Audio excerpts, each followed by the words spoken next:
Irma, we have Katia, and we also have Hosea. Yeah, three named systems out there this morning, guys. The one we're most concerned about and is most urgent to get the word out about how strong it is, Irma. Right. Category 5, strongest in the Atlantic on record, as it just made landfall in the last few hours in the tiny island of Barbuda, heading towards St. Martin and Anguilla.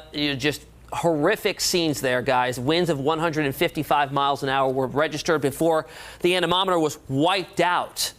Yeah, now it's on the backside of that system. They're dealing with some significant storm surge, upwards of 10 feet, as it heads just off towards the west there, towards St. Martin and Anguilla. Pretty much the eye knocking on their doorstep right now with very, very strong winds in excess of 150 miles an hour. Sustained in the northeast quadrant of 185 with gusts to 225. Now, the newest update from the Hurricane Center came out at 5 a.m., and there are some changes. You notice a significant turn northwards here, as they're kind of going with overnight models that shifted off towards the east here. Pretty much a lot of them up in this direction through the western part of the Bahamas and then tracking north of there. So they went kind of middle of the road and slightly adjusted off towards the east. The reason why is Irma actually started to take a northward trend earlier than was forecasted in the models. So in turns, it has a ripple effect all along the models here. So now they're starting to increase the chances of that taking a turn earlier in its forecast period rather than later, meaning that southeast coastline now back in play here. Again, only one run of the models through the overnight.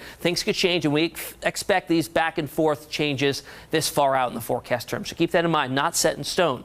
There's Jose out there in the Atlantic right behind Irma. It's going to be moving into those same warm waters, so expected to intensify to a Category 2 hurricane by the weekend. And then we have Katia that's down in the southern Gulf of Mexico. Not expected to do much, remaining a tropical storm before it meanders inland and falls apart. So not to worry about that or Jose, really, just Irma. We got to keep a very close eye on. Here